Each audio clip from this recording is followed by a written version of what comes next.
मंत्र साधना के बारे में आप जानते नहीं हो। आपको एक छोटा सा दृष्टांत बताना चाहता हूँ। मेरा ही बोलूंगा तो घमंड बोलोगे, इसलिए मैं दूसरों का एक अच्छा उदाहरण आपको बताऊंगा कि यहाँ से आप कभी पंडित जी कर्नाटक में गए हो क्या?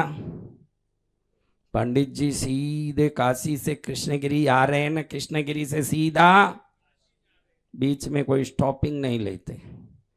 लेकिन बड़े बड़े संतों से, बड़े बड़े ज्ञानियों से, बड़े बड़े महापुरुषों से ये धरती आप्लावित है और उनकी कृपा से आज भी कई करोड़ों लोगों का गुरु कृपा से जीवन का उद्धार हो रहा है। कभी जाओ तो होसपेट, कहाँ सुना है नाम? तो होसपेट के पास एक मंत्रालयम गांव है, सुना है आपने? मंत्रालयम कभी गए? कभी कोई मंत्रालयम गए हो? आप में कोई मंत्रालयम नहीं गए। दक्षिण में यहाँ जन्मे हुए एक महापुरुष बड़े भगवान नारायण के भक्त बने, जो ये माध्व संप्रदाय के, अभी जो विशिष्टाद्वैत संप्रदाय एक है, अद्वैत एक है, जो मार्त संप्रदाय कहते हैं, माध्व संप्रदाय वैष्णव संप्रदाय है। उस संप्रदाय के प्रणेता में राघवेंद्र स्वामी हुए। क्या स्वामी? नाम सुना कभी? इनका स्थान है मंत्रालय में। जीवित ही खड्डा खोदवा के उसमें अंदर बैठ के ऊपर पत्थर लगवा दिया जीते जी, और उसी को जीव समाधि कहते हैं। आजकल क्या है, कोई मर भी गया उसको भी पकड़ के बैठा देते हैं ऐसे मरे हुए को, और उसको भी बांध के किसी में फिट करके उसको जीव समाधि कहते हैं। जीव समाधि यानी शरीर में 16 कलाएं आत्मा के प्राण के ऊर्जा के साथ ही जुड़ा हो, उसी समय जीवित समाधि ले लें। ब्रह्मरंध्र के कपाल से लेके अपने स्थान पर पहुंचते समय इस जगह को भी अपनी पुराण ऊर्जा से भर दें, इसको जीवित समाधि कहते हैं। ऐसी जीवित समाधि देखनी हो तो कहां देखना है? कभी गए तो जरूर जाइए। मैं गया हुआ हूं, मैं तो गया हुआ, आप तो कोई नहीं गए। कभी जाओ, वहां जीवित समाधि है। बहुत बड़ी कृपा वहां लोगों को मिलती है। लाखों लोग जाते हैं। पूज्याय राघवेंद्राय सत्य धर्म रताय च, वो रथ हैं, उस रथ के 2 पहिए हैं, सत्य और धर्म। क्या है पहिए? हाँ, पूज्याय राघवेंद्राय सत्य धर्म रताय च भजताम कल्प वृक्षाय नमताम कामधेनवे, वो उनकी स्तुति है। आप कल्प वृक्ष को मैं भजता हूं, आप कामधेनु को मैं नमन करता हूं। ऐसी शक्ति। तो बड़े शक्तिशाली थे, प्रचंड। कैसे थे? लेकिन जब उन्होंने सन्यास नहीं लिया तभी उनको बहुत कृपा हो गई भगवान की।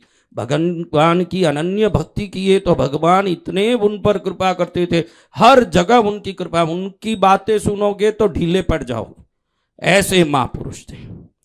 लेकिन कहीं उन्होंने सुना कि भंडारा हो रहा है, मैं भी जाऊं भंडारे में खा लूं, ऐसे गए। तमिलनाडु के कुंभकोणम में वो भंडारा हो रहा था, और भंडारे में गए तो भंडारे का यजमान ने देख के पहचाना नहीं कि ये एक महापुरुष है।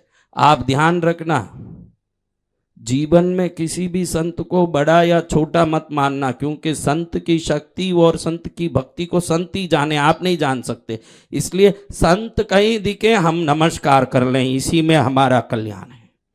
वो संत को वो पहचान नहीं पाए, तो वो बोले कि क्या है? भंडारे में आए, भंडारा पहले चंदन घिसो। उनको चंदन घिसने में लगवा दिया। भंडारे में जो आए हुए व्यक्ति को चंदन घिसवाया। अब उन्होंने सोचा भाई चंदन घिसवा रहे, घिसे अपने क्या जाए, चंदन तो किसी को लगेगा, अच्छा ही है, परोपकार है। वो चंदन घिसने बैठ गए। जब चंदन घिसा, उस चंदन को जो भी लगा रहा है, उस जमाने में ऐसा होता था। अभी 15 साल पहले भी जब हम संसारी थे, दुकान धंधा करते, तब भी जो दिवाली में आते थे लोग, उनको चंदन गुलाब जल छांट के स्वागत करते थे, इत्तर कान में रुई में लगवाते थे, हम भी करते थे।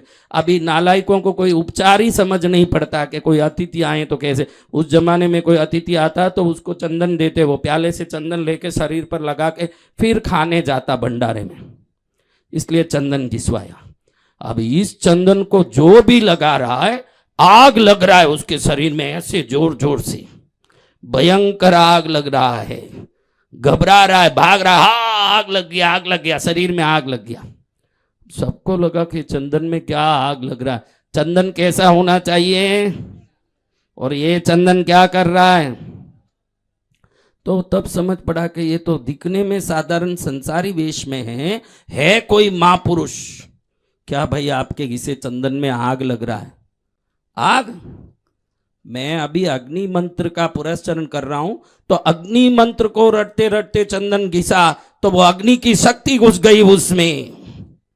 तो उन्होंने कहा जान दो, कोई बात नहीं, चिंता मत करो, अभी वरुण मंत्र, वरुण यानी जल, वरुण मंत्र का अभी प्रयोग करता हूं। उन्होंने एक वरुण मंत्र बोला, सबका शरीर ठंडा पानी जैसे हो गया। मंत्रों की शक्ति बताने के लिए उदाहरण बता रहा हूं। एक अग्नि मंत्र बोला, चंदन गरम गरम अग्नि जैसे जलने लगा, और एक वरुण मंत्र बोला, शीतलता प्रकट हो गई। अभी आपको भी मैं एक दिव्य चमत्कार दिखाने वाला हूं, आज नहीं, जल्दी, दिन में उस जमाने में ऐसे होता था। इंद्र, अग्नि, वरुण, वायु, कुबेर आदि इत्यादि देवताओं को बलि के बाकले बनाए जाते थे, नवधान्य से बाकला बनाया जाता है। वो जमाना था जब उस बाकले को ऐसे उछालें तो वो इंद्र, अग्नि, यम, नैऋत्य, वरुण, वायु, कुबेर, ईशान आदि देवता खुद आके उसको ग्रहण करते। आजकल उछालो तो वो वापस ही आके नीचे गिरता है। अब आपको मैं दिखाने वाला हूं कल परसों, जब भी दिन में इन देवताओं को बलि बाकला जब मैं उछालूंगा, वो बाकले जो नवधान्य ऊपर फेंका वापस नीचे आने वाला नहीं है। वो वापस नीचे आने वाला क्यों? उन देवताओं को ग्रहण हो जाएगा। ये मंत्रों की शक्ति।